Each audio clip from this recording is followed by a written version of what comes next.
आणि माझी पूर्णपणे मागणी की हा तपास फास्ट ट्रॅक वरती घेतलेला आहे, सरकारने सुद्धा ह्याच्यावरती दखल घेतलेली आहे. पण पालकमंत्री धनंजय मुंडे साहेब जे काय कालावधीमध्ये बीड जिल्ह्यामध्ये असताना प्रशासनामध्ये काही अधिकारी बदलले होते, तिथं घेतले होते आणि तिथं कुठंतरी मागं पुढं होतंय असं मला वाटतं. पण आमची नैतिकता त्यांनी दाखवा, त्यांनी हा तपास तर त्यांनी राजीनामा द्यावा आणि पूर्णपणे तपास म्हणजे जे कुणी दोषी आहेत, मग ते फरार असल्यापासून जे कुणी त्यांच्या कॉन्टॅक्टमध्ये हॉस्पिटलमध्ये त्यांच्या कुणाशी गाठीभेटी झाल्यात किंवा आतापर्यंत 26 दिवस का लागतात ते, आणि लवकरात लवकर जे सगळे हे जे आहेत हे प्रशासनाने हे लोकांसमोर आणले पाहिजे, त्यांना अटकी झाली. एखाद्या मोठ्या हॉस्पिटलमध्ये ऍडमिट होतो, मस्त टीव्हीवरती सगळ्या घडामोडी बघतो, मग त्याला कधी जमा व्हायचे, मग त्याचे धनंजय मुंडे साहेबांची जेव्हा वरिष्ठांची भेट झाल्यानंतर तो एका गाडीमध्ये येतो, तिथे जमा होतो. आज 26 दिवसानंतर सुद्धा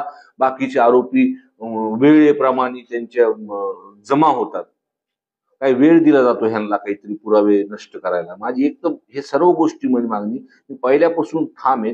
काही सीडीआर मध्ये सुद्धा जे काही नाव मोबाईलचे मग मी आज पोलीस प्रशासनाकडे देणार आहे.